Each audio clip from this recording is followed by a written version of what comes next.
Oh. Oh.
Ha. I see what you did there, Corey.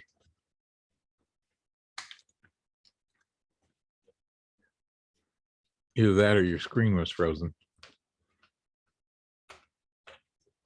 Yeah. Oh.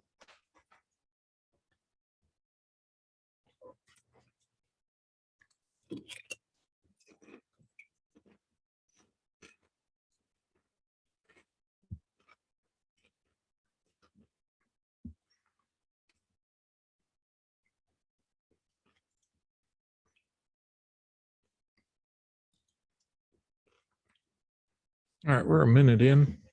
I guess I could turn this light on.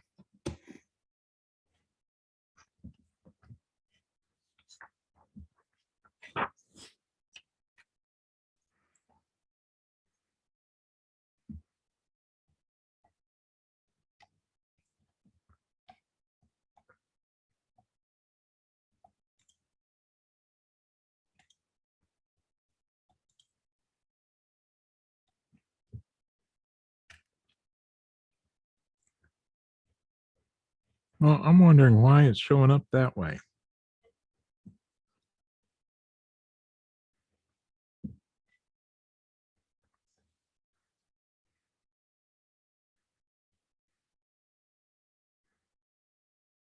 Hmm.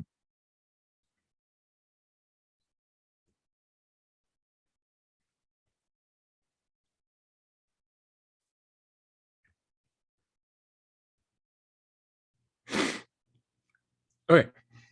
Any questions about? I know there's got to be questions about MyLab because Yeah, I wasn't able to enter to the book or even the assignments on the person account. okay. Hold on a second.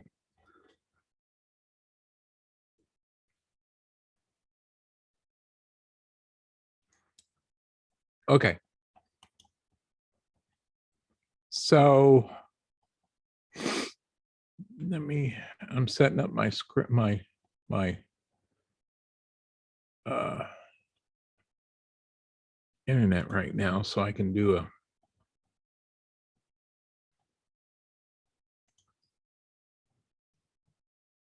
share screen of that. Okay. This is what my homepage looks like for this class. Your homepage has fewer items over here. Well, let me click that up. So this is what your home screen should look like. And these are all the menu items you should have over here. Does everybody have the MyLab?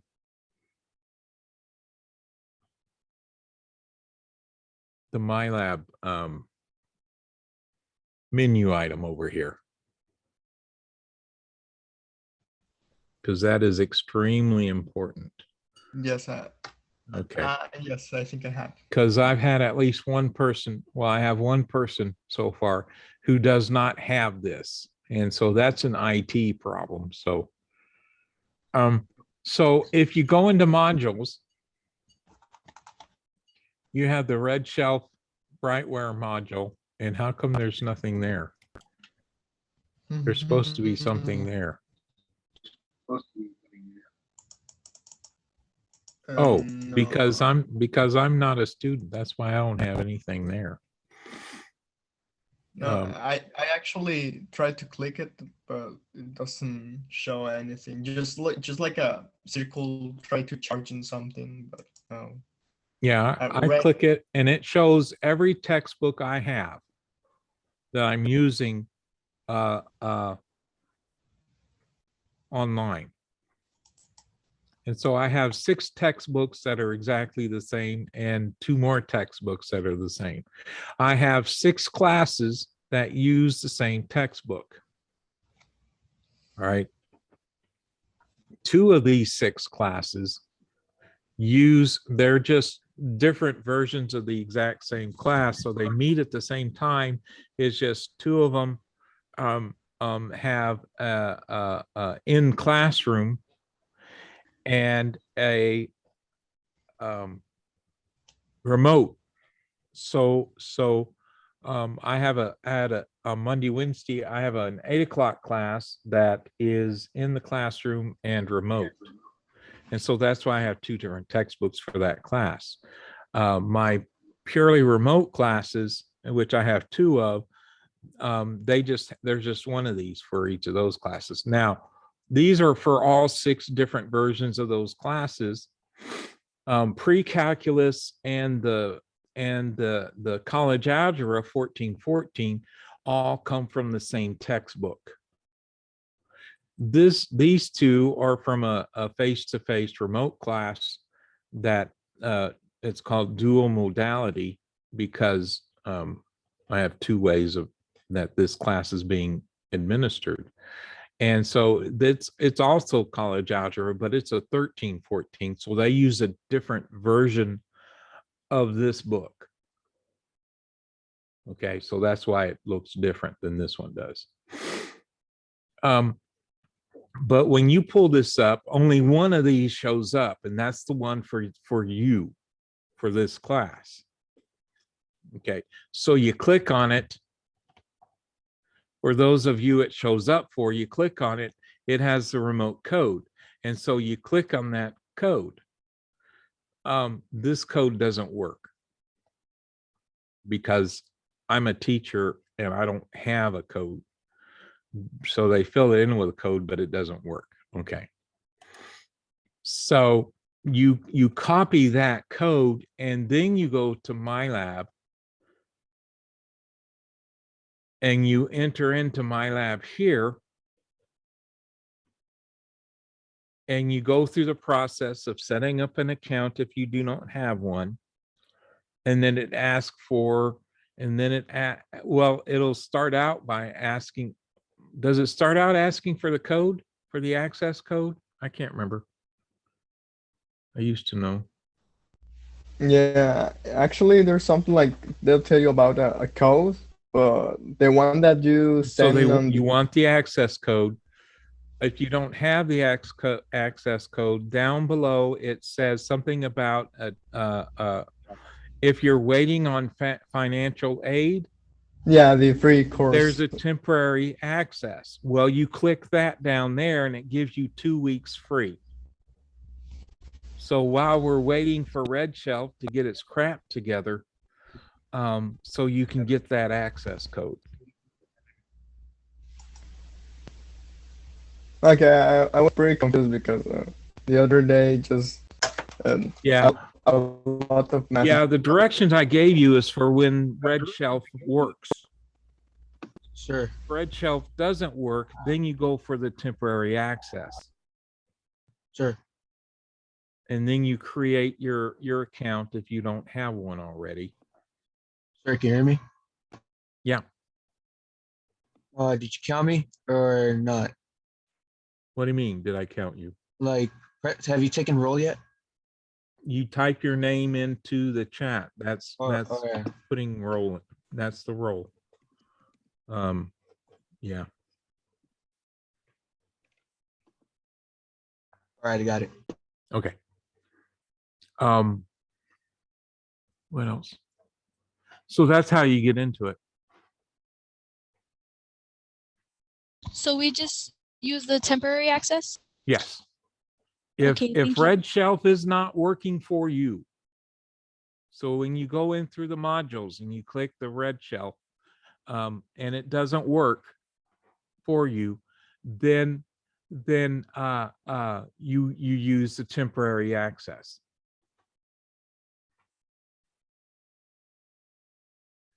And I need everybody to do that today at some point, because I need to give my department head who's got access and who doesn't. Or I need to tell them how many have access and how many doesn't. I don't need to know specific names, but I will know specific names. But because I need to tell them who doesn't have access through Red Shelf and how many don't have access through Red Shelf. It's asking for an access code. then that's when you go down and look where it says waiting for financial aid. Okay, thank you. Okay. Yeah. If you sent me emails through Canvas, I had this yesterday after a certain point or this morning. I haven't had a chance to look at them because I've been too busy having class. I'm going to post my schedule, what I'm teaching when, so you'll know when I'm in class and when I have our office hours.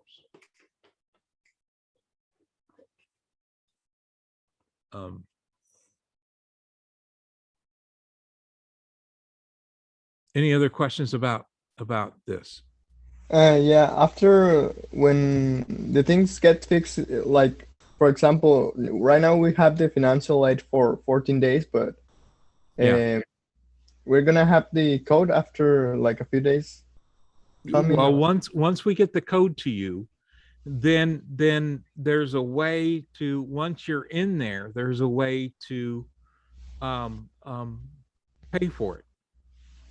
And no, that's the access code. The access code is paying for it because you've already paid for it.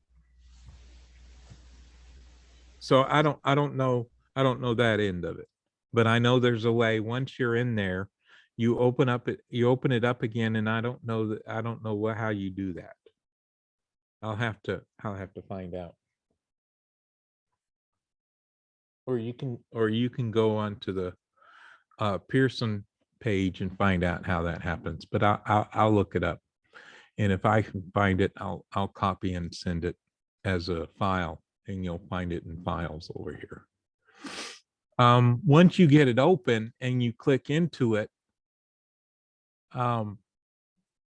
this is my home page for this class.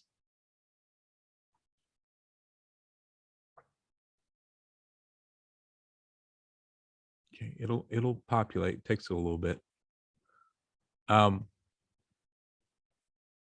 And yeah, your grade book will look different than mine. And so for me right now, this is meaningless because only a few people have access to it and only a few people have started it. And if you haven't finished a homework assignment, it's going to show it like that. And some people have gotten into an assignment and then click back out. So it shows that as a 0 for my reckoning. But don't worry about zeros in the homework because you can always make them better. And then assignments, it shows the assignments that are due. They show the ones that the first, what is this, 5 assignments that are due. But access the homework assignments and you use the menu over here on the left hand side and click assignments over there. The reason I prefer you do it this way is because boom, guess what? Those are everything we're covering in this class. Actually, there should be more.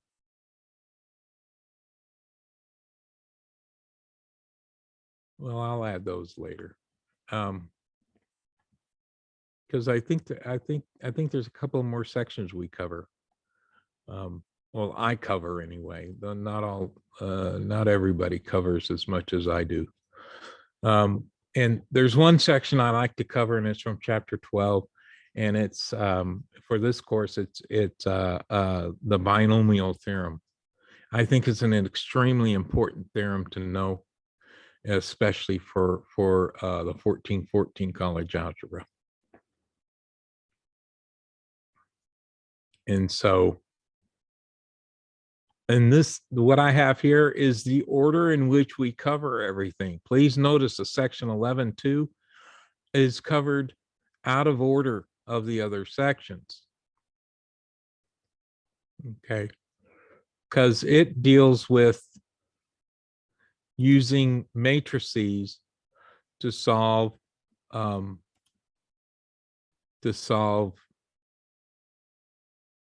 systems of equations.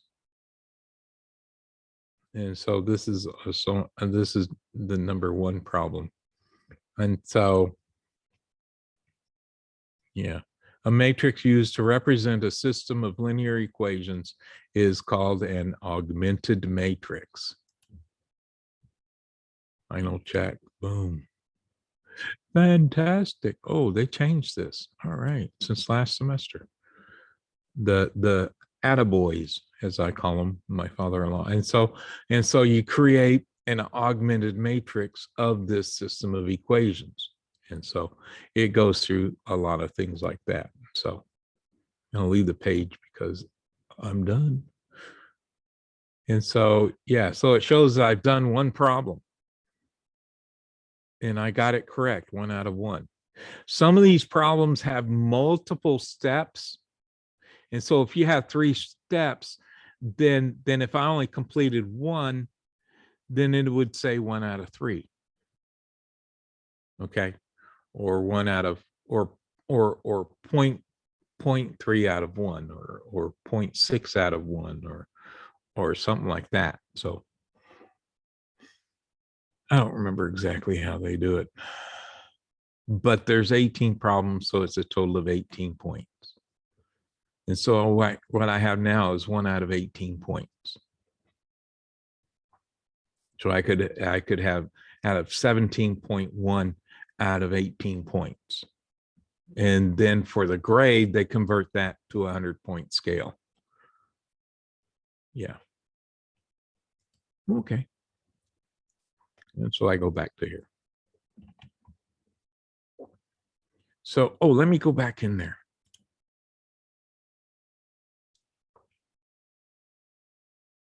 I'll go ahead and pull up the second question. And so let me see. Come on, quick. Hurry, hurry. Fast. Of course, it doesn't do that. So, here it is. Help me solve it. View an example. Get more help. Ask my instructor. This is where you click this. And then you type in what your issue is. If you just don't understand what it's asking, then say, I don't understand what it's asking, and then you click send. If it marked it incorrect and you know it's correct, then say it marked it incorrect and hit send. Because if all it did was mark it incorrect, I can go in there and look to see what you're talking about and give you the point back or a portion of the points back. Okay. So that's that kind of deal. And so what is they're asking here? Domain and range. Oh, the domain are these names and the range are these names, right? So Dan, Gizmo, Ron, Maggie, Rosie, Diane. So it's that one. And so I click check answer and it goes, yay. And then I go on to the next one. So is this a function?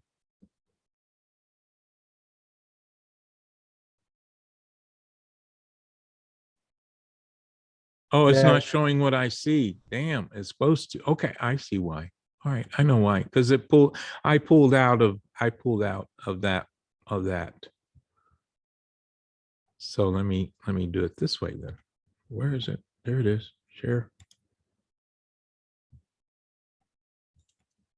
Okay. So yeah.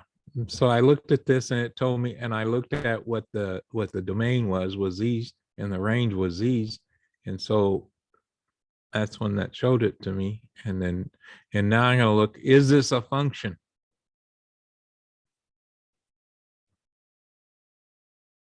Okay. Yes. It is? How do you know?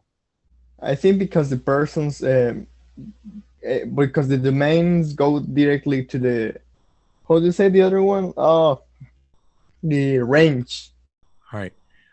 For it to be a function, Each element of the domain goes to exactly one element of the range.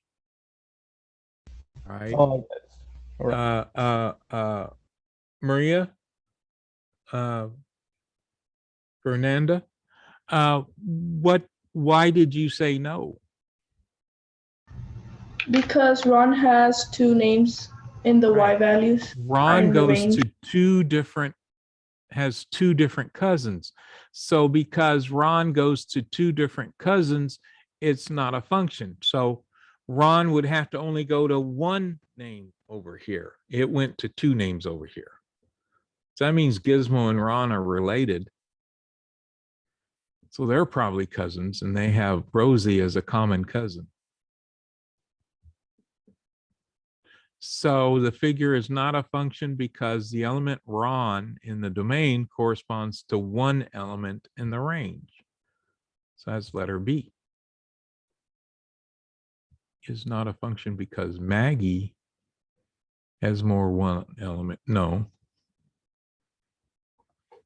We're not worried about whether the names or the elements in the range have more than one. So we could have had just excluded Diane's name from this roster, and it would still have been a function because each person here only went to one name over here. But because Diana was included, Don went to two different names over here, so it's not a function. And so, boom, it's going to say, well done. Is there a next question here? No. Okay, so it moved on. So here's the domain. All right, this is where we got to be careful. Notice it gave us a bunch of things down here. And here in the domain, we type in the X values. So we have 2, 3, please notice I did not put spaces in. 4, 5. Oops, 5, not a 6. And I didn't type in anything. Here we go. And since they already provided the braces, I don't need to type in the braces. And hopefully it says good job. Next thing. And the range. All right. We have -5, -5, -5, and -5. All the numbers in the range are the same. So how many times do I list it 4 times?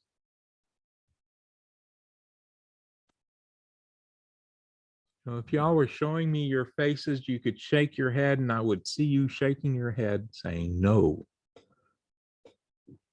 Okay. So we only need to list it once because all they want to know is what shows up, not how many times it shows up. So I don't think it'll count it wrong if you type in more than once, but it'll fuss at you for doing that. Does this represent a function? Does each X value, so does 2 go to just one Y value? Is 3 paired with just one Y value? Is 4 paired with just one Y value? Is 5 paired with just one Y value? It doesn't matter if if the Y values are the same. What matters is there two Y values that go with each of those X's.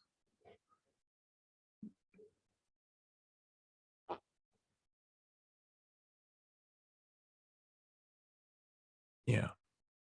Right, because there are no ordered pairs with the same first element and different second elements. So that's what they're talking about there. The first element is only paired with one second element. Okay. Excellente. Okay, so that's how that works. So if I close this, does that shut down the sharing? Yes, it does. Okay.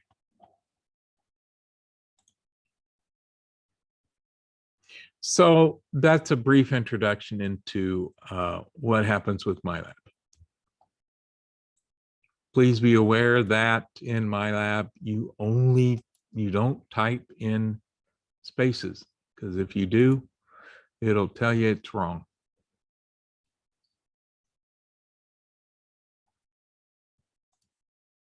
Okay, now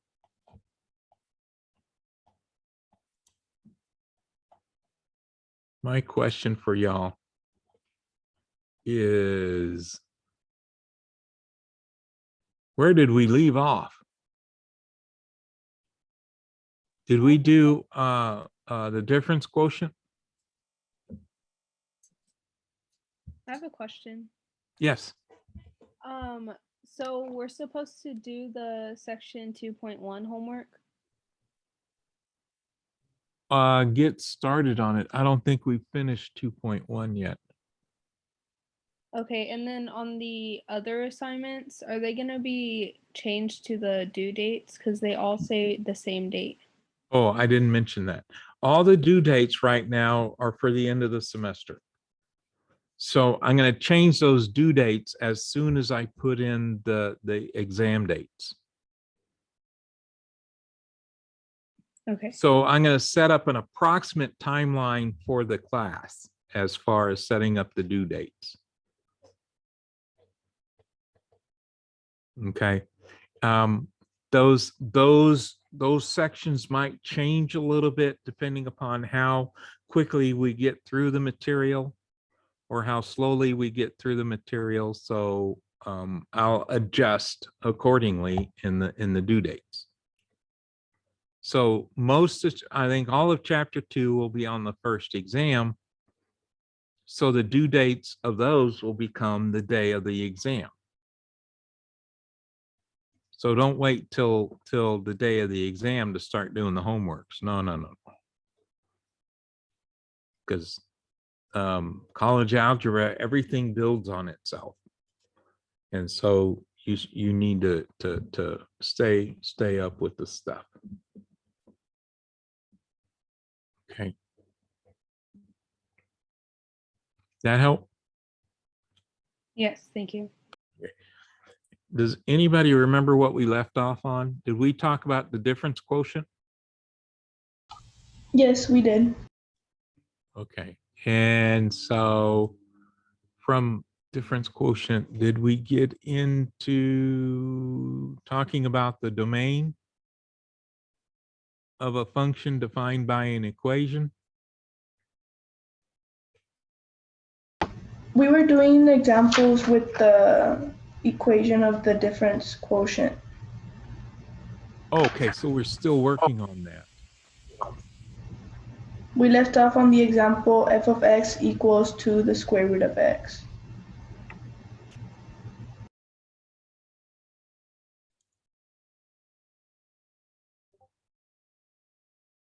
Okay. Thank you.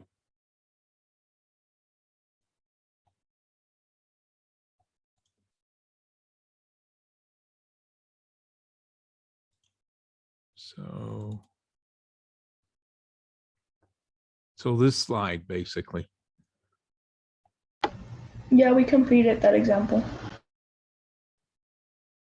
Oh, we completed this example? Yes, we we finished did solving that? it. Okay. And so we went on to, all right. So finding the domain of a function, we generally start with that x is a real number.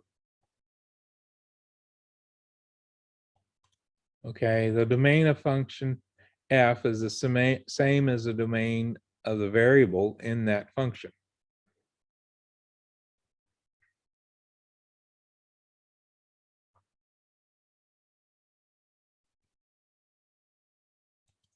So here we have,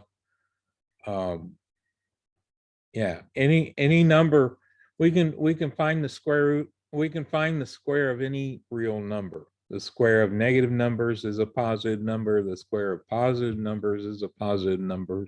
The square of 0 is 0. So I can find these values. So it's a set of all real numbers. Now this one, we have to look to see what makes my denominator 0 because we can't divide by 0. So we look at where x squared minus 25 equals 0. And so there's two different ways of solving this. The more traditional way is looking at this as the difference of two squares. We say it's a difference of two squares because x squared is x being squared and 25 is 5 being squared. So I'm taking the difference of two perfect squares. Well, that means I'm going to get two binomials that's going to have those two square roots in them.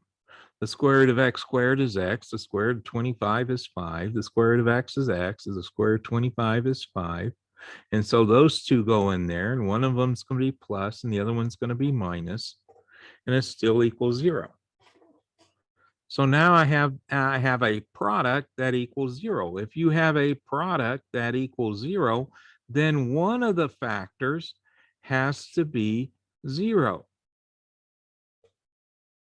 So x minus b is a factor. X minus 5 is a factor. X plus 5 is a factor. So x minus 5 is going to equal 0, or x plus 5 is going to equal 0. I always put a line down between the two equations, or if I have more than two expressions, I'll put a line down between all of them, because now I'm going to solve this equation, and then I'm going to solve this equation. So adding 5 to both sides, I get x equals 5. Subtracting 5 from both sides, I get x equals a negative 5. So for my domain, that means x cannot be 5 because that'll make this equal to 0, and we don't want that. And I have x cannot be equal to negative 5, because if I put negative 5 in for x, I'll still get 25 minus 25, which is 0. Any questions?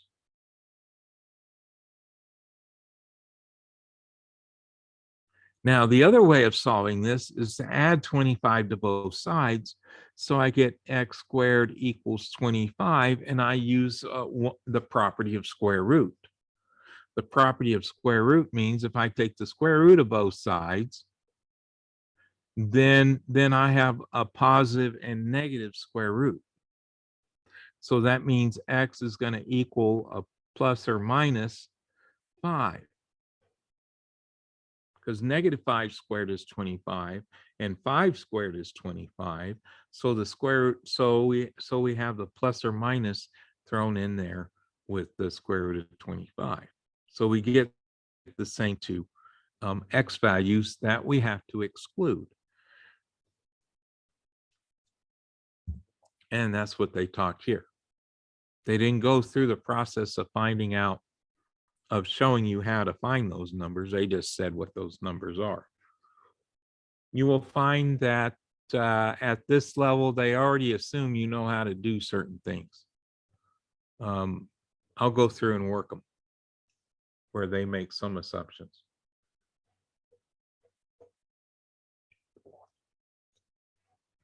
Okay. So they're going to use set builder notation here to determine the set. So the solution is a set of numbers. So we're going to use set notation, which is the braces here and here, and that shows that this is a set of numbers.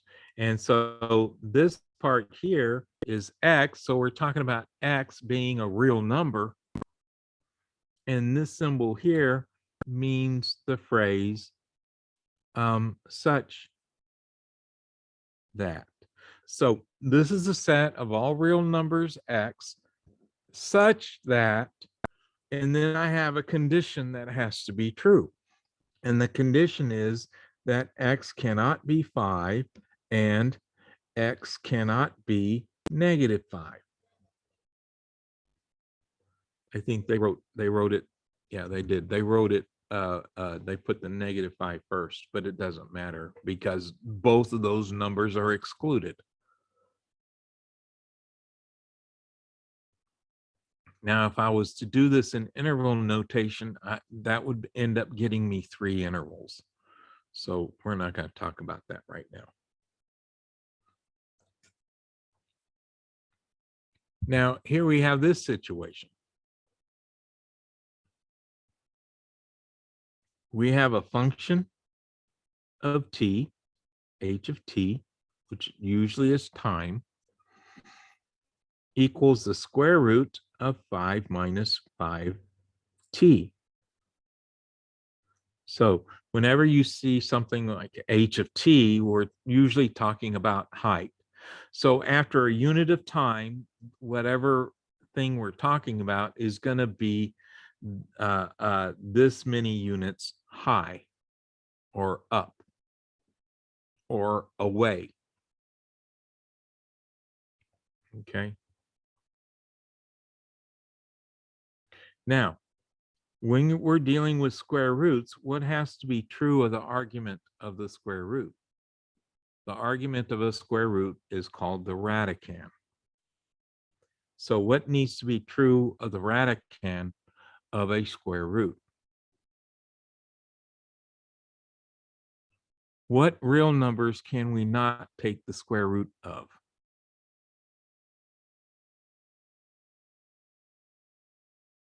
Oh, I don't have my chat window up. So if anybody's making a comment in chat and I didn't see it, which nobody has.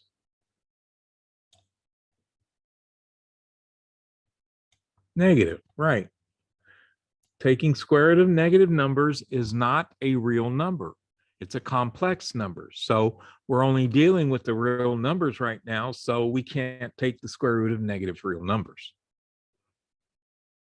So because it's not negative, then we talk about non-negative real numbers. Non-negative real numbers are the positive numbers. And come on, dadgummit, you're not doing what you're supposed to. Oh, I see why. Haha. My mouse was in the wrong part. Okay, so we talk about non-negative because non-negative includes 0. So we're not just talking about the positive numbers, we're talking about the number 0 as well. So we have to include 0 by saying non-negative because 0 has no sign. So when I say non-negative, then we're talking about greater than or equal to 0. So that means that this expression in there has to be greater than or equal to 0.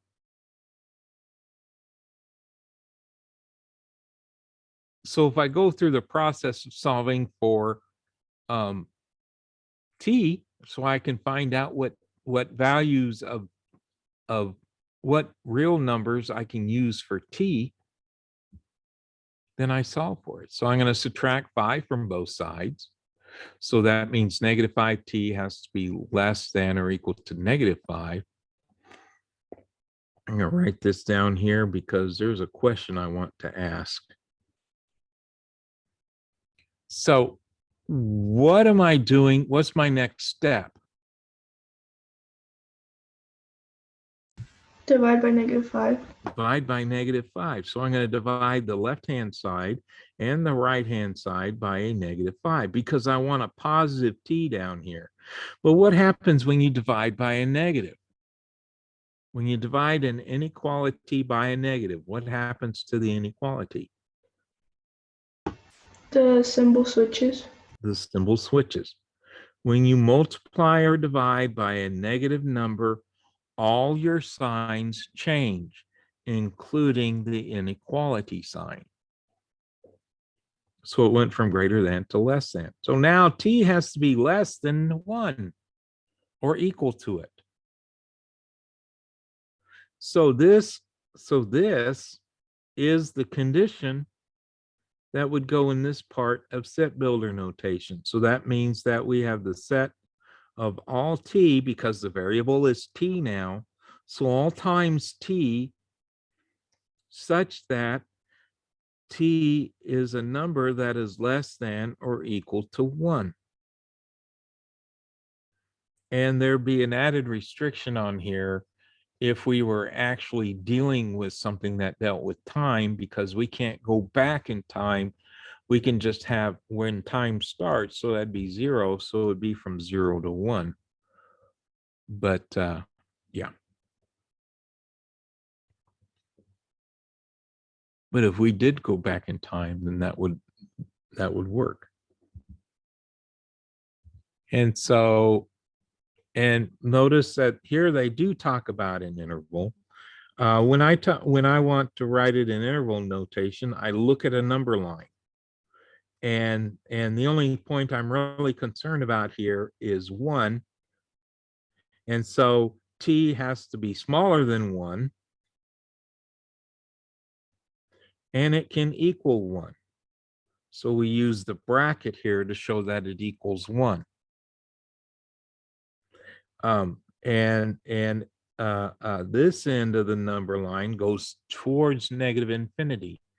In interval notation has 2 numbers or 2 symbols in it. It's a small end and the large end. The small end is negative infinity because that's what it's heading towards. It's heading towards negative infinity. So that's the low end of the interval. The high end is where's that interval end? Well, this case, it ends at 1.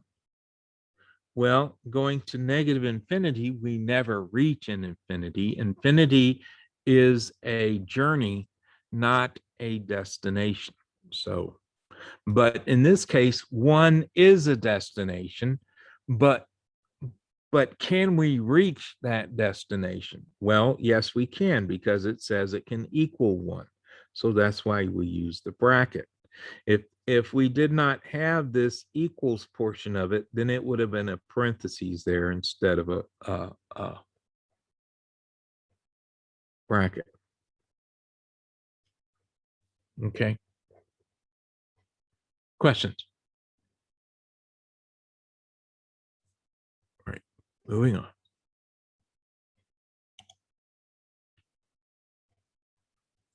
All right.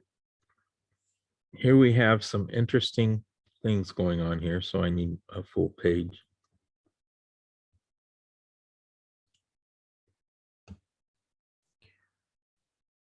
So we have the square root of 2x plus 6.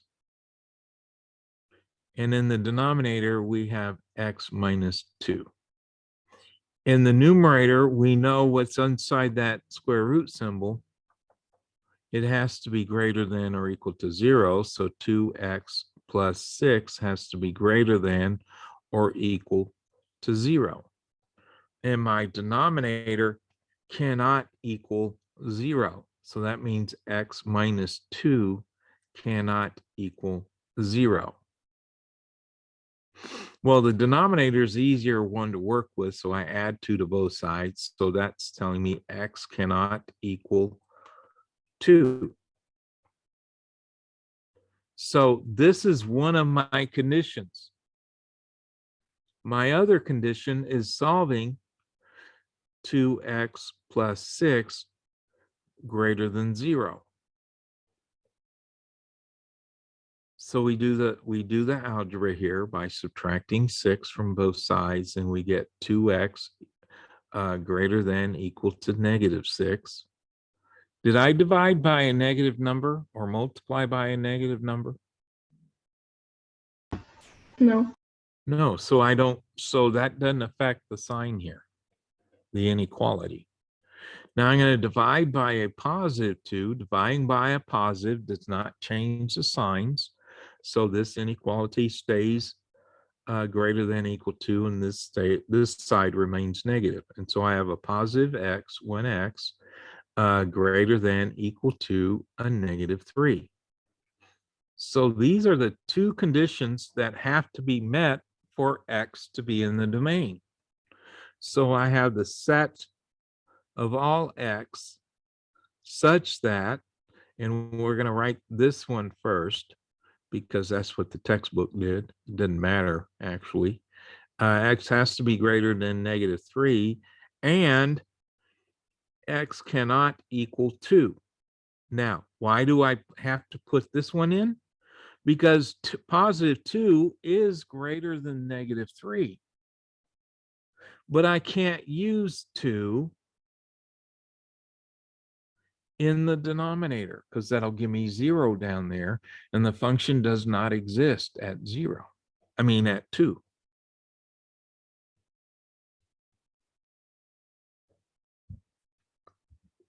So that's what they did. They did the same thing, only they didn't show you how they got those things. So the domain of F, it was a capital F. Yeah, doesn't matter. Okay. So finding the domain of a function divide by equation, first you start with the set of all real numbers. Okay.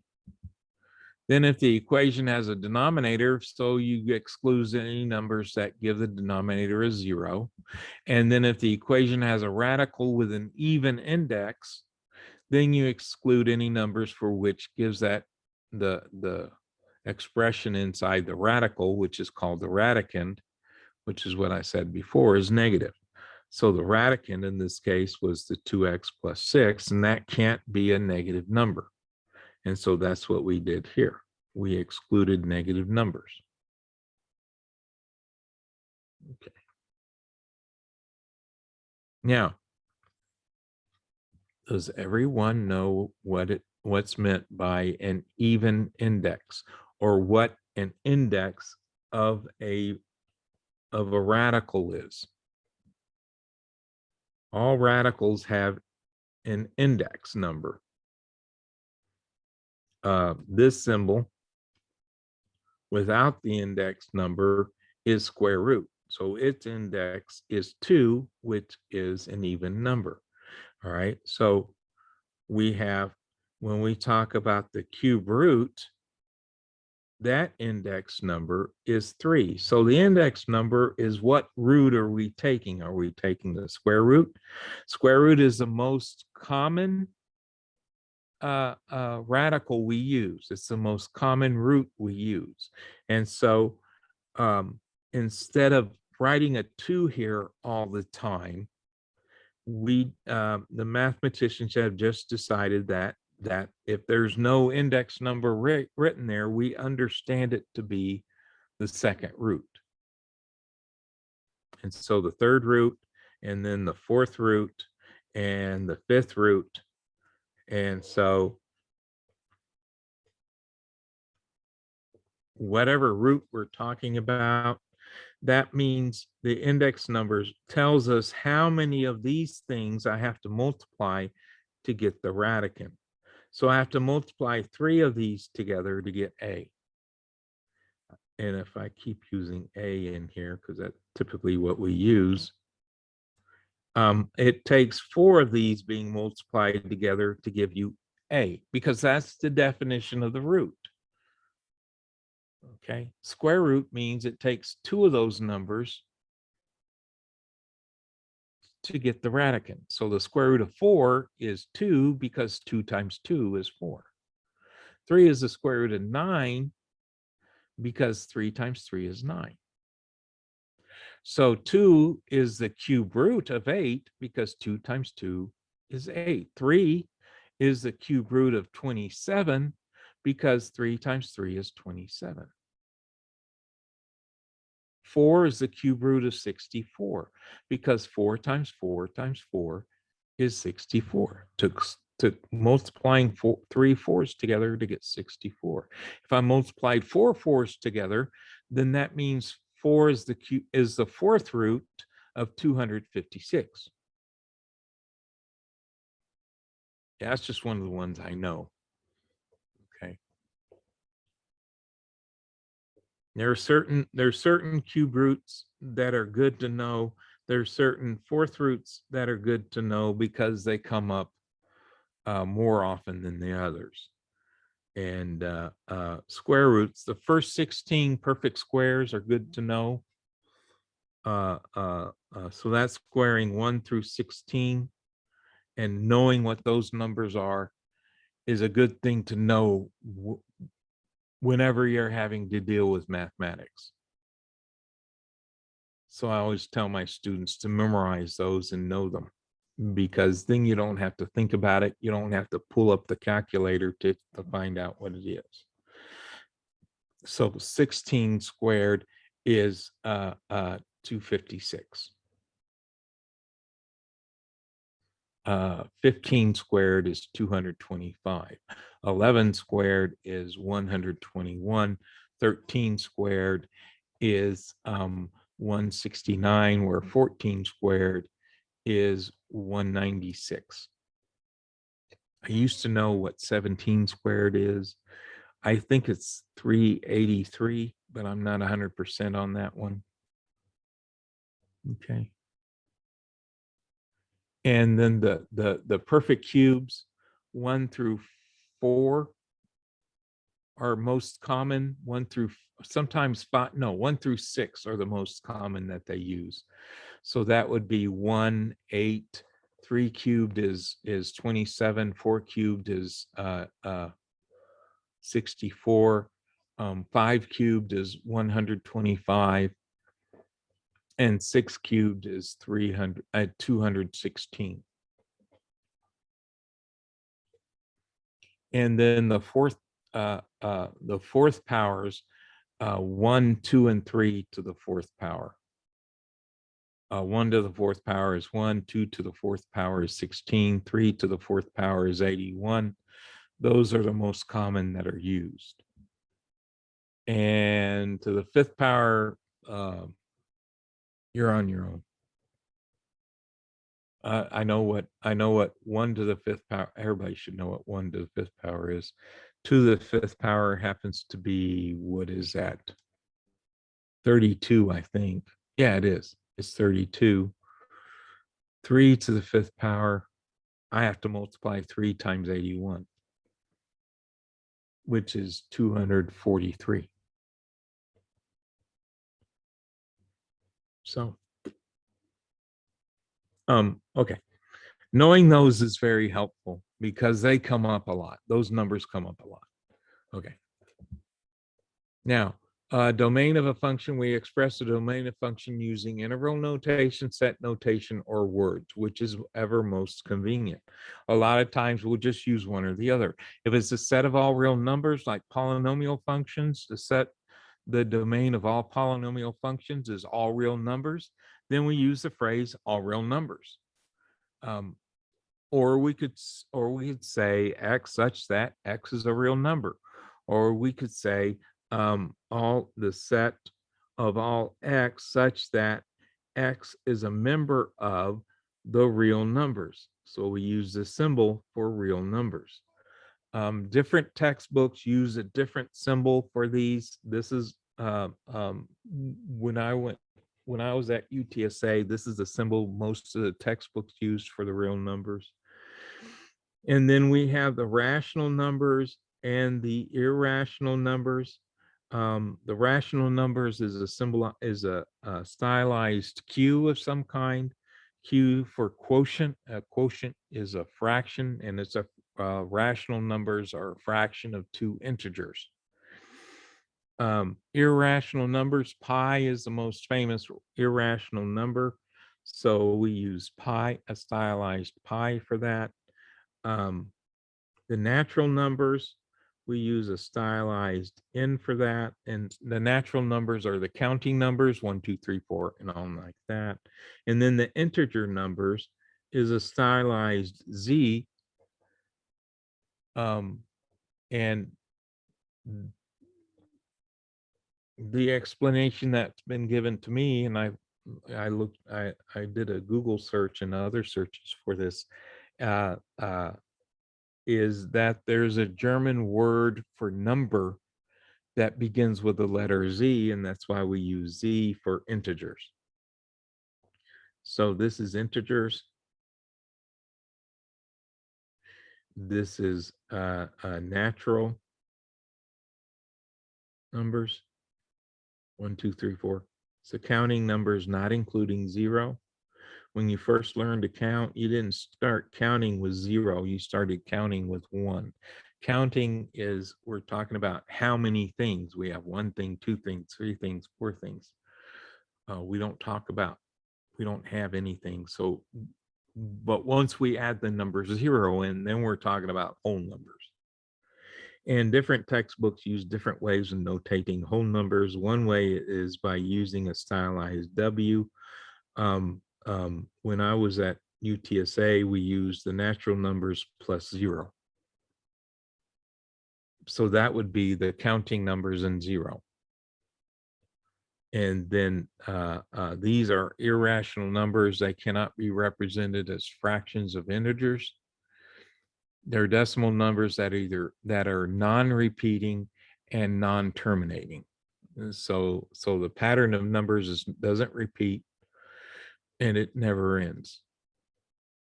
And so these are irrational. They're insane. And these are the rational numbers because they can be written as fractions. Hence the name rational. Rational comes from the word ratio. A ratio is a fraction is a ratio. And then R is the real numbers. And different textbooks use different symbols here. They're the same, but how they denote them are going to be different. Some people use a letter I for the irrational numbers. And then for integers, I think most people use the Z. Some textbooks use an I, so they'd use a different letter here, different symbol here. I don't know. But this is what I'm used to using and seeing. Okay. Done with that.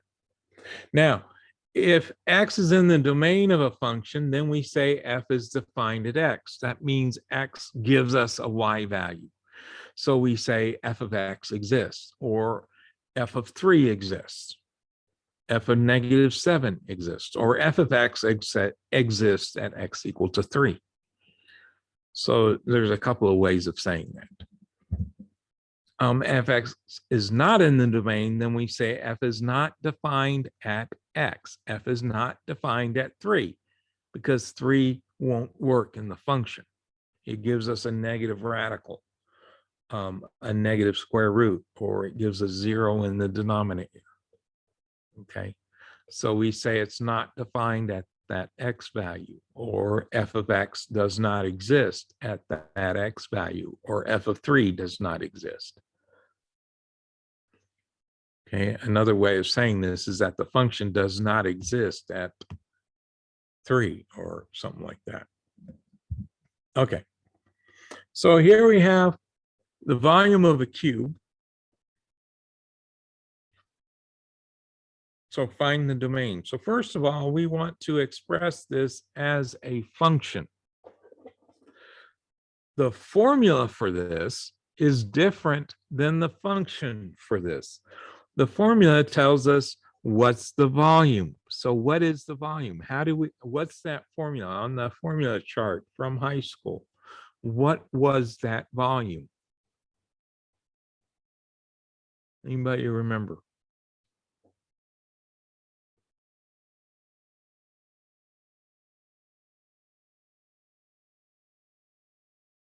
Everybody asleep?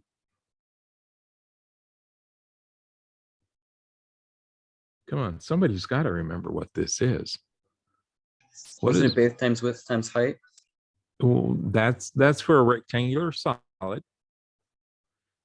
Length times width times height, right? Well, what is it when all three of these are the same? That's for a cube. This is when they're all different. So when all of these are the same, what is that? The volume equals what?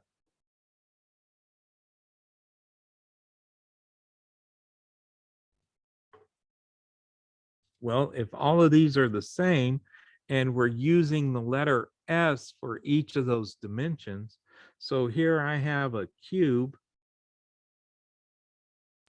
S And cubed. all of those dimensions are S. So what is it? If you said it, I missed it. S cubed. Yes, you get S cubed.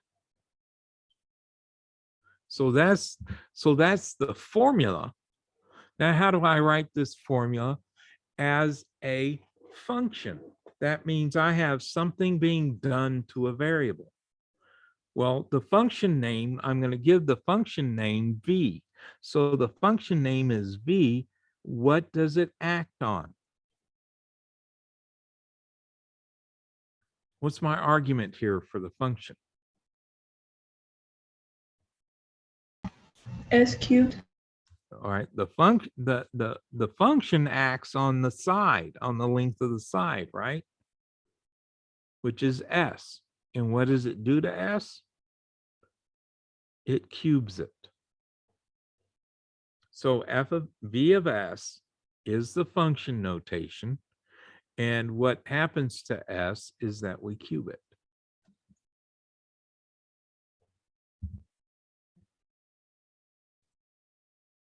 So do you understand what the difference, but these two formulas look exactly the same, don't they?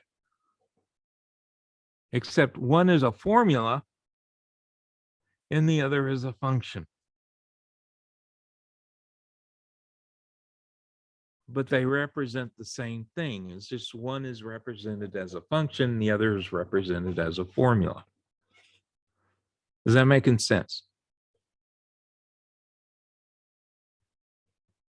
Yeah, different Yes. sides of the exact same coin. They both mean the same thing. It means when you square the length of an edge, you get the volume of that cube. Now the question is the domain. What numbers can I use for S? In other words, what numbers can I use for the length of a side of a cube?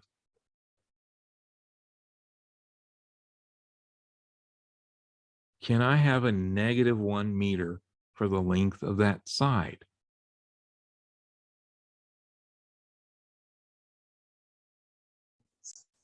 Why not? Because you can't have a negative volume. More basic than that. Can I have a negative meter? How do you cut a -1 meter length of board? How do I measure out a -1 meter? Can I do that? I think yes, because you can take to reference one, but I'm not pretty sure about it. All right, so here I have a length of board. How do I cut all right, let's say this is 10 meters long. How do I cut a -1 meter off of this board?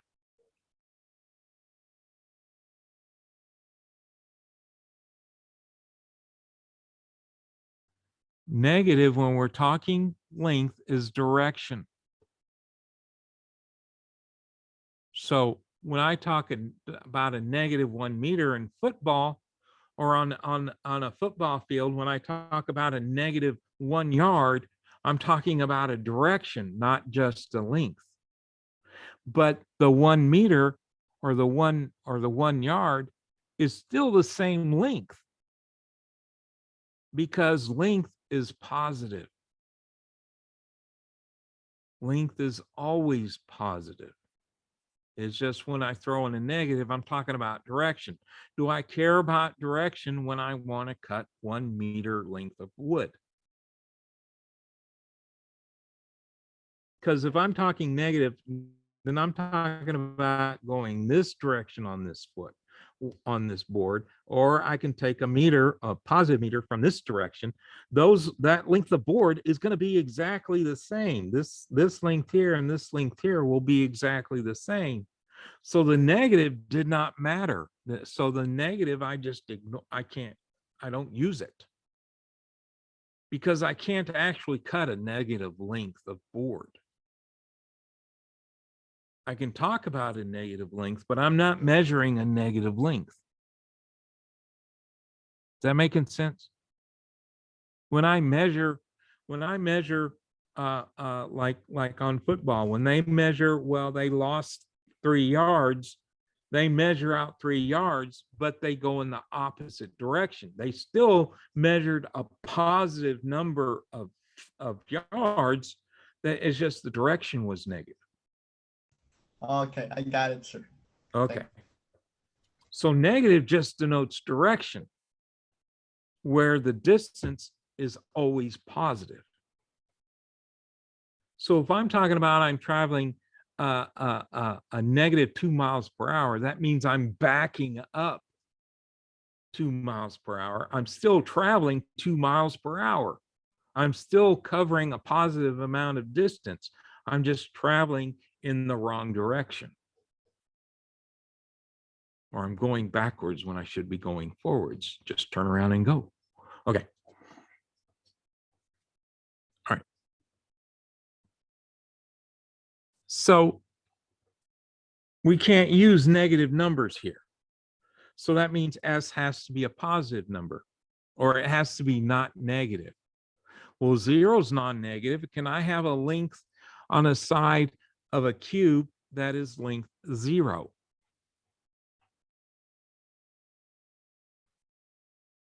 Can you repeat the question, sir? Can I have a length of 0 for this cube? I don't know, because like the 0 doesn't Well, represent. can you build a cube that is 0 inches on a side? No. No. Because we're just talking about a point in space then, which has no dimensions. Points have 0 dimensions, has no length, no width, no height. So using 0 would be meaningless here. So if I did use 0 in this formula, then it would have a volume of 0, which means it doesn't exist as a cube. So that means S has to be greater than 0. S has to be a positive number, not just non-negative. It has to be positive. So that's S greater than 0. These are things to consider, because 0 is a very special number. Now, 1 is a special number for its own reasons, and 0 is special for very significant reasons. One is you can't divide by it. The other is you can't use it in certain situations. Zeros has some very specific properties, and this is one of them. Okay. Now we're moving into using the algebras on functions, the operations on functions, adding. Oh, I don't need to worry about that. I'll just move on to another page. We're adding functions, and we're going to be subtracting functions. So G plus F plus G. This is just notation. The only thing this notation means is that we're adding these two functions together. This notation down here means we're subtracting the two functions. So it's f of g minus f of x minus g of x.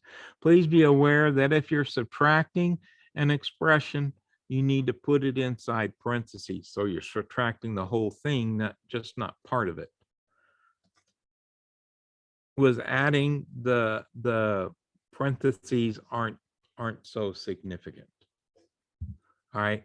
Now, when you're multiplying, again, you need those parentheses, because I'm multiplying two expressions together, and I need to use the appropriate multiplication techniques for that.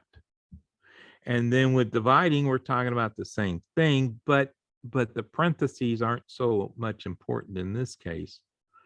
But I'm just using them to say that this is the expression for the f function, the expression for the g function, and then you say that g of x cannot be 0, And so,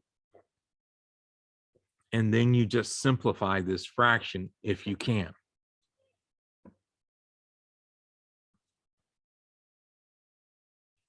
So the notation here is f times g of x, which is just f of x times g of x. And then the quotient of f and g of x is the fraction f of g divided by g of x. I mean, f of x divided by g of x. I said it in reverse, didn't I? Okay, so here we have two functions, and they want us to do this with them. Okay. So letter A is adding those two together. So I have 2 over x plus 3 plus x over x minus 4. Well, I'm adding two fractions that have different denominators. So that means I want to get the denominators the same. Well, to get the denominators the same, in this case, is just multiplying the two denominators. So the common denominator is x plus 3 and times x minus 4. So when I end up multiplying these together, my common denominator is going to be x plus 3 times x minus 4. And I go straight to the common fraction. And then because I'm adding, I'm going to put a plus sign here. And over here is the new denominator I'm going to get. And over here is going to be the new numerator. I mean, the new numerator I'm going to get in both of these cases. And this one goes here. This one with the 2 will go here. And the one with the x will go second. So to get the denominators the same, I'm going to have to multiply this. What's going on?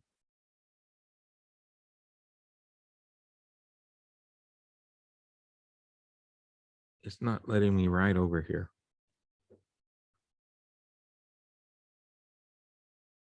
Okay. So I'm going to move this over a little bit. 2 divided by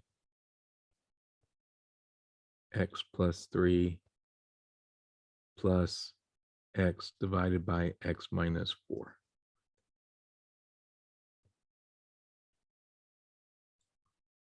So I'm going to multiply this fraction, the first fraction, by what do I need to multiply? What do I multiply x plus 3 by so it becomes x plus 3 times x minus 4? I think that's quite obvious. I have to multiply the denominator by x minus 4. And if I multiply the denominator by x minus 4, I have to multiply the numerator by the same thing.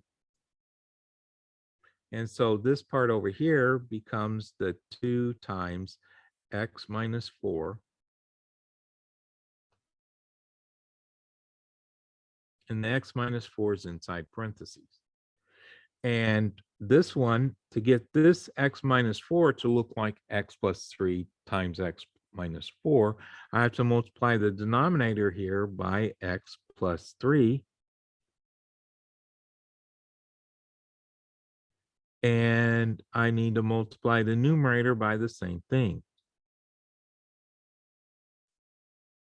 So this new numerator is going to be x times x plus 3. And the two fractions I get will have the same denominators. So I just usually go ahead and write it as one fraction. The textbook does it slightly different, but we wind up in the same place.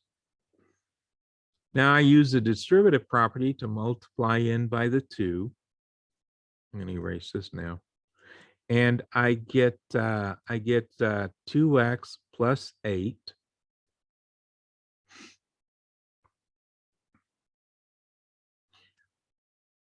plus, and I'm multiplying in by a positive x.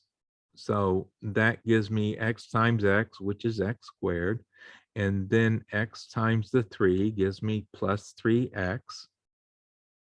And then my denominator didn't change. X plus 3 times x plus x minus 4. Yeah, be careful because you get tired and you get bored and you go writing this over and over again. So please do your due diligence and try and stay aware of what you're writing. What? Is it 2x plus 8 or 2x minus 8? Thank you. I wasn't paying close enough attention, so I made a mistake. Okay. Thank you for catching that. I made a similar mistake in my 10 o'clock class and nobody caught it. So now I'm going to write the numerator. Well, I'm going to rewrite the denominator first because that's the tedious part. And the numerator, I'm going to look for my like terms. So I start with the highest exponent, x squared. There's only one x squared, so it's going to be x squared. And now I'm going to combine my x terms, my 2x and my 3x. So 2x and a positive 3x makes for 5x. So it's plus 5x. And then I only have one constant term, which is the minus 8. Now, at this point, I need to look to see, can I factor my numerator? Well, the factors of 8 that subtract to 5. The factors of 8 are 1 and 8, 2 and 4. 8 minus 1 is 7, not 5, and 4 minus 2 is 2, not 5. So I can't factor this. It doesn't factor nicely. It doesn't factor to pretty integer numbers. So we're done. And then they ask for the domain. So I look at what happens in the denominator, because what happens in the denominator is what's going to determine our domain and range.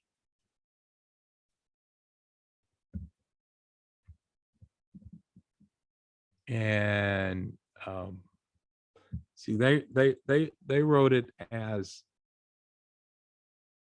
two separate fractions at this point, where I wrote it as just one fraction because they have the same denominator. And so this is the same thing I have here. And they get the same thing I did. And so we look at the domains of f and g, and the domains of f and g are what the domain of their sum is. X can't be -3 and x can't be 4, because either 3, -3, or +4 makes 0 happen in the denominator.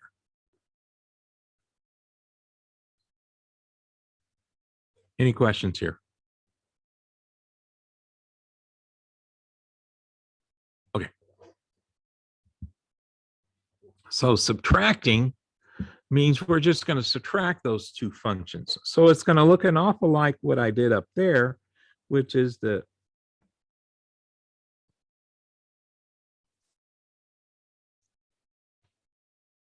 two divided by x plus 3 minus the x divided by x minus 4.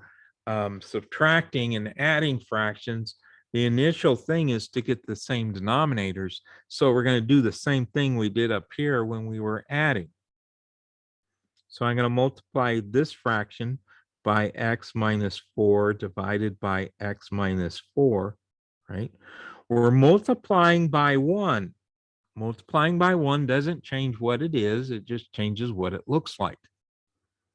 And same thing over here. We're going to multiply by the fraction x plus 3 divided by x plus 3. So we're going to do the same multiplies we did up here. But be very careful, because this is a subtraction here. Okay. With addition, we don't need to be too careful, but with subtraction, we do. So this is going to be 2 times x minus 4 minus x times x plus 3. Now, if this x, if it wasn't x, if it was an expression like x plus 2 or something like that, then I would put that inside parentheses as well. But it's not, so I'm not worried about that. So I have x plus 3 times x minus 4 in the denominator. So I'm going to multiply in by the 2, so that's going to happen the same way. So I get 2x minus 8. I did it correctly this time. But here, I'm not only am going to multiply in by the x, I'm going to multiply in by the minus sign. So I'm multiplying in by a minus x. Minus x times x is a minus x squared. Okay.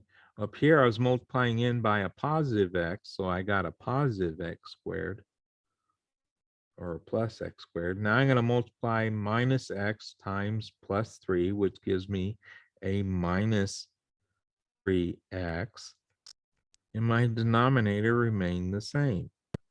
X plus 3 times x minus 4. Again, I did not multiply my denominator out because I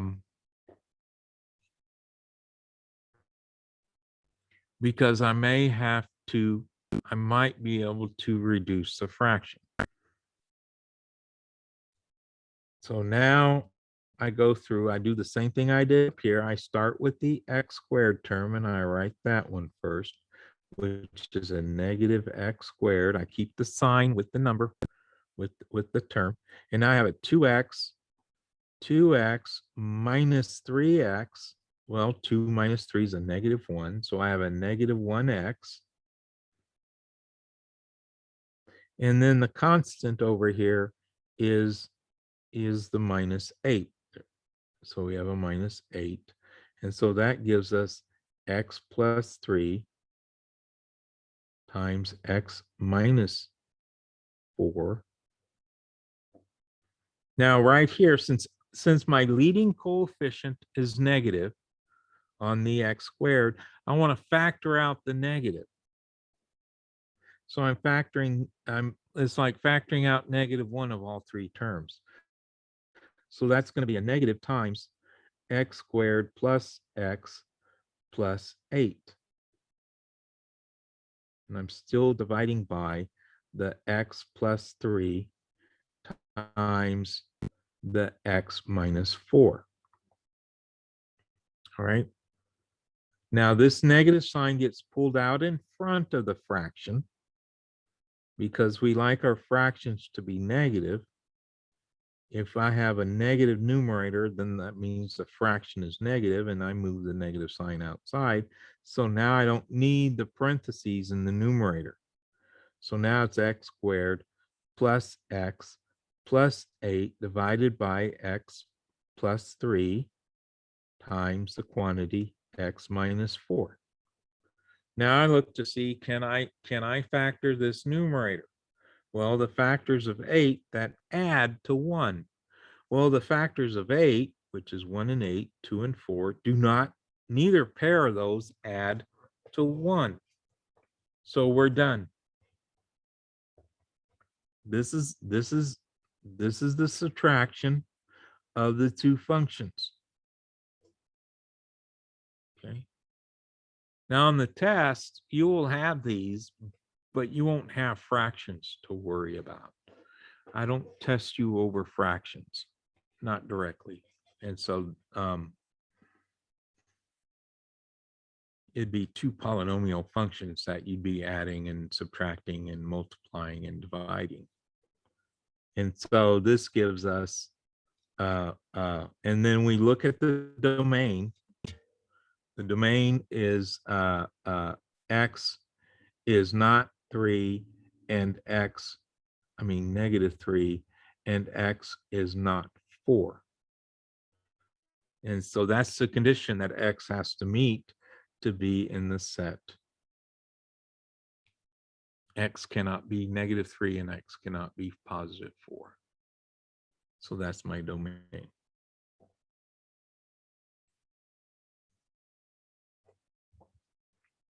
And they go through the exact same process. Okay. Please realize after class today, I'm going to put this PowerPoint in files in Canvas. So in Canvas, there's a one of the menu items when you pull up this course in Canvas is files, and this will be in there. I will probably create another folder inside files that will say PowerPoints. And because if I give you other PowerPoints, they'll all be in the same folder. Okay. Now. Oh, and so the domain, yeah, the domain is the same. The domain winds up being the exact same thing. Now, the next thing we're talking about, multiplying. So we're going to be multiplying two fractions together. What happens when you multiply two fractions together? Someone tell me. Tell me what happens here when you multiply these two things together. You multiply across. Right. It's the easiest freaking thing to do with fractions is multiply them. 2 times x, 2x. X plus 3 times x minus 4 is x plus 3 times x minus 4. We're done. That how difficult was that?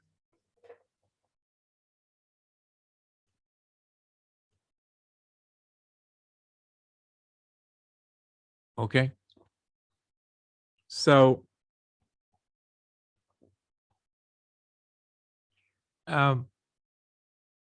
so now again we look at the domain of F, and the domain of G is what's going to be our domain in this case. So far all the domains have been the same. That doesn't always happen.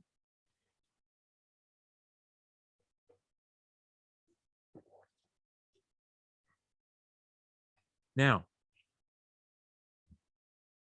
when we're dividing,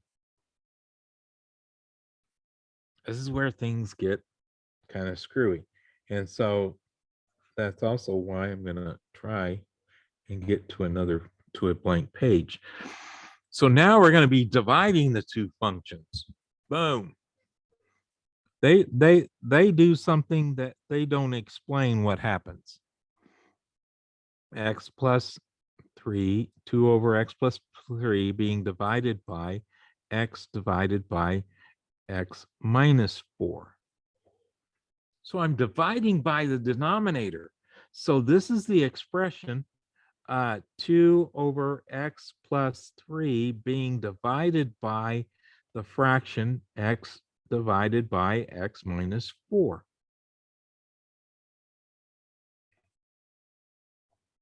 So I changed division to multiplication. So this is going to be 2 over x plus 3 times, and I changed the division to multiplication by multiplying by the reciprocal of this fraction.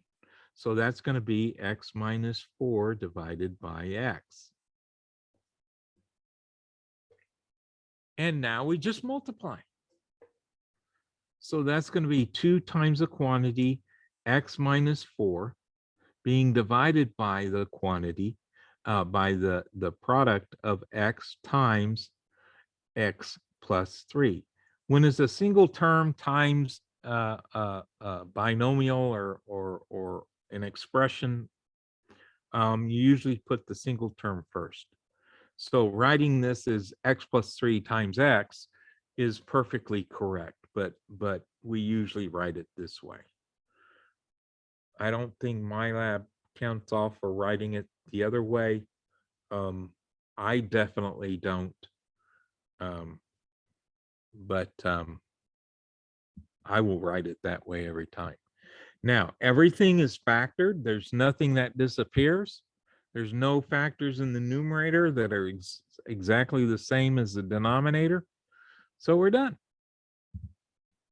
And all that's left is, see, they didn't show how they got from here to here. But we're dividing by the denominator, so that's the same as multiplying by its reciprocal. I usually explain why that comes out this way, why dividing by a fraction is the same as multiplying by its reciprocal. But I'm not going to do that. But if you want to know why, I'll hang on at the end of class. Okay. And so now we're going to look at, well, about the domain. Again, we have to talk about the domain of the numerator and the domain of the numerator and denominator. So the domain of f and the domain of g still are in play because this is the original function. So we want to consider the fact that in this case here, x can't be -3. X can't be -3. And in this case, x can't be +4. But now we have to consider what happens here. Well, here we also include that x, I forgot the x is not equal to 0.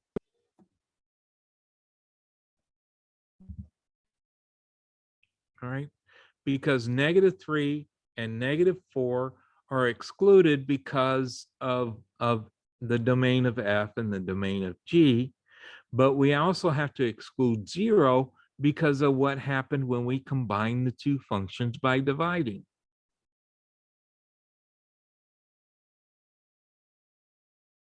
So not only do I need to look at the original function's domains, I also have to look at the domain of the resulting function. So we added another restriction. So -3 will make the denominator 0. 0 will make the denominator 0. And I can't use 4 simply because I'm dividing by the function g, which excludes the number 4. So this is my domain. I exclude another number from the real numbers for my domain. And so we are officially done with the first section.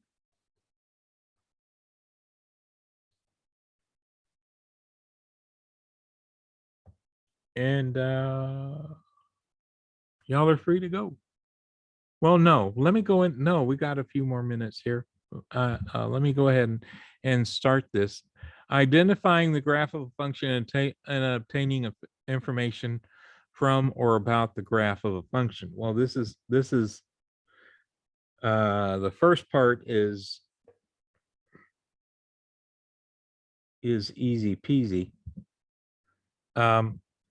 So we have the vertical line test. If we have the graph of something, so we have a graph, is that graph the graph of a function?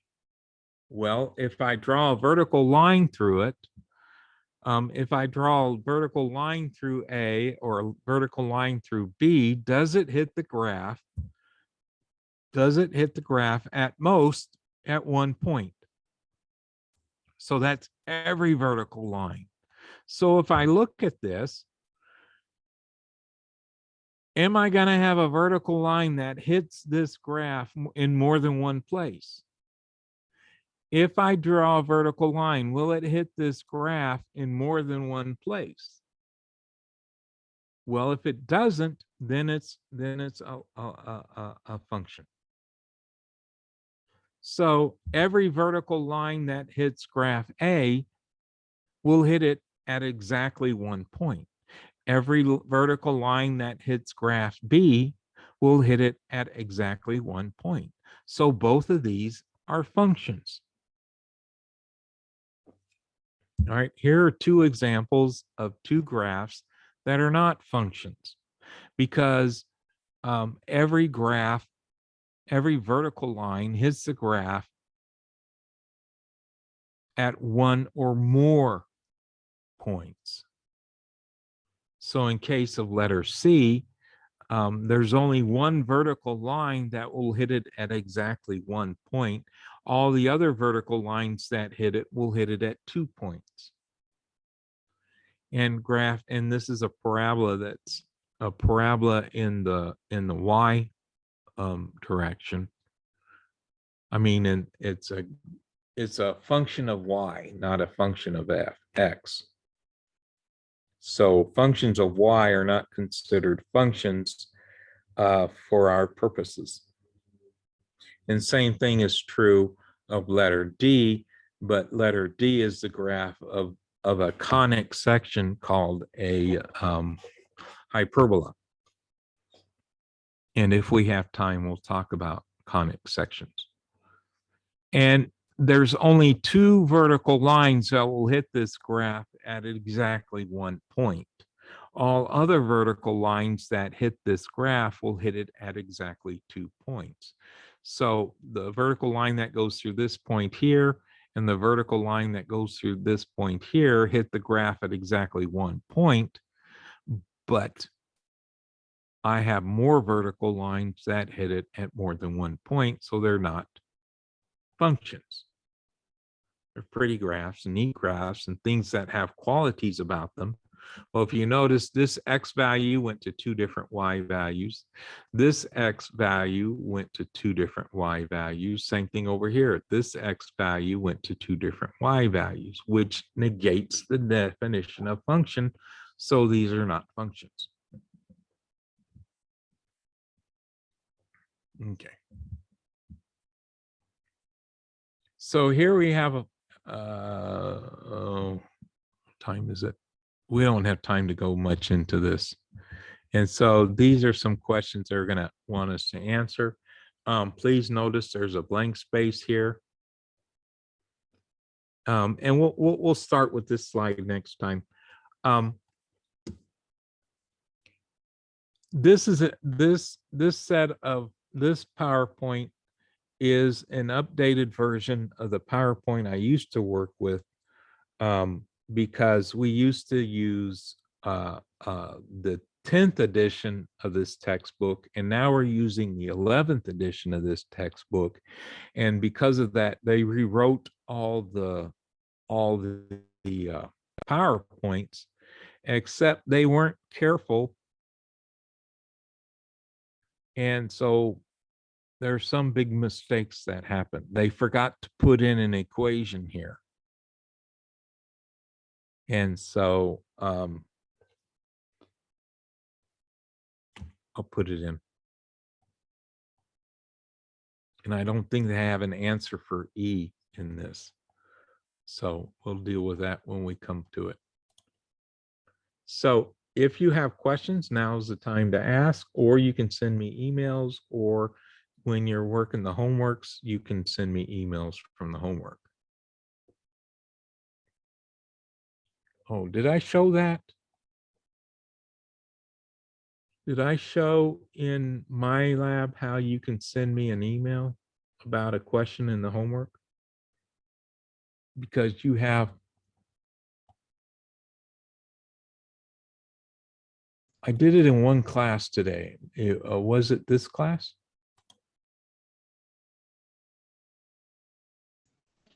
You were going Actually, over it, but show on the screen. We couldn't see it.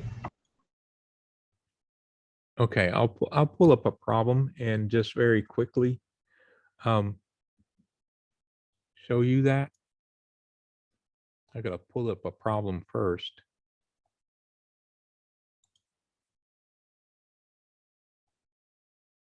Let's see, let's jump down here to number 19 and come over here.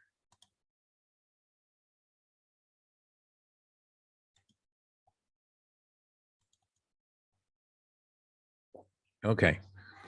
So they used to have a little it used to be over here where you had the help stuff, but now it's just across the bottom, so you don't have to pull down a menu. It used to be a menu, it had a bunch of menu items. Well, and I usually like to, boom, it's a larger screen. And so you still see this, right? Yes. Okay. So you can help me solve this. I would suggest not using that. View an example is probably a better way of doing this. Because if you do help me solve this, you don't get credit for the problem. And view an example, they'll go step by step how to go through to solve it. And then you use those exact same procedures for this. And then get more help. Well, you can go to the textbook for this section. And then here's Ask My Instructor. You click this and boom. It will send me a link to this question, but you got to tell me what your issue is. I'm not understanding, or you answered this problem and it told you are wrong, even though your answer and their answer looks exactly the same. Then this is where you tell me that, and then you hit send, and I get an email. See, it sends it to me. Okay.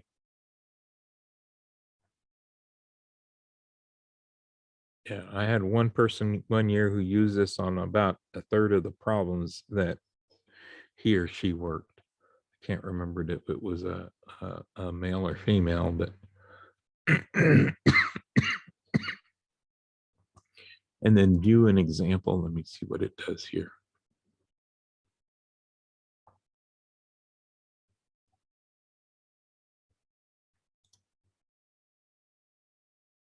So and then it shows you what to do.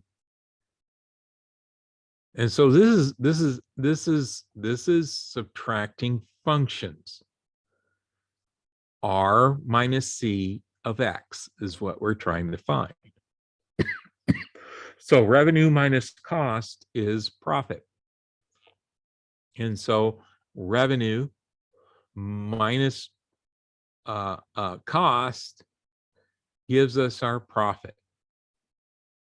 And so combining these, so that means I'm going to subtract this, so it's minus. I'm going to subtract this, so it's plus. I'm going to subtract this as minus. Subtracting this is minus. Combining like terms gives me this animal down here. Okay, because negative 1.7 plus 2 is a positive 0.03. The x cubed remains the same. The linear term, the x changed because I'm subtracting 35 from 265. And there's only one constant. These are fixed. This is a fixed cost. $850 is a fixed cost. So there's no variable with it. It's just, that's a cost per, is this in,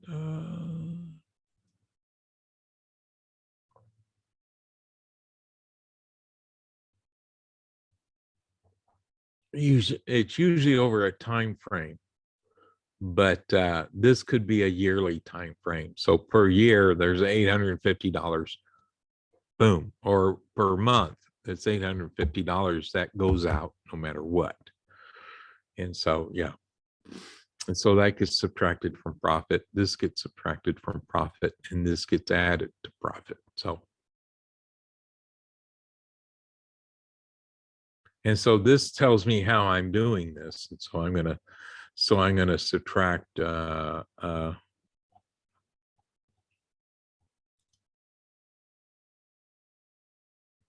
so this expression here, I'm going to subtract this expression here So it's set up the exact same way. I'm going to subtract this, add this, subtract this, subtract this. So combining like terms, I get a new expression, which is the profit margin. Okay. And then letter B, I put 13 in for X and find out what that number gives me. So that's a strictly calculator problem. So 13 squared, and then, well, I'm going to get negative 0.06 x to the third power. So I'm going to take 13 to the third power and multiply it by a negative 0.06. And then this is going to be a positive 0.8 plus 0.8 x squared. So I'm going to square 13, which is 169, and double it and add that to whatever number I get here. And then I'm going to subtract 35 times 13. And then I'm going to subtract 650. And so that's going to be the answer, letter P. And then interpret that profit.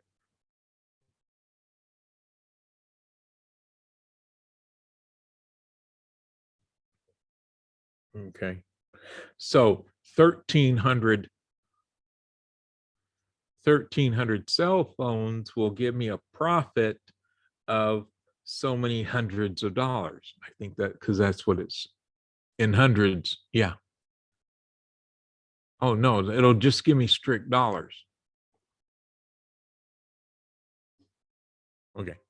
Yeah, we're past time. So if you need to go, go. We're 7 minutes past. I'll stop the share. So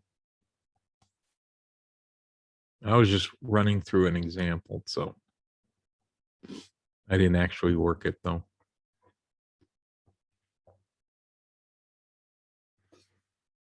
So y'all have any more questions for me or thoughts or concerns? Hopes, wishes, dreams. I can help with some, but not all. When should I expect the video to be uploaded? Expect what? When should I expect the video of this lesson to be uploaded to YouTube? Sometime today. Okay. It'll be later in the afternoon because it takes about an hour to get me the video. It used to be longer, but they've shortened the process. Okay. Any other questions? Nope. Thank you. All right, you take care. Bye. You as well. Bye.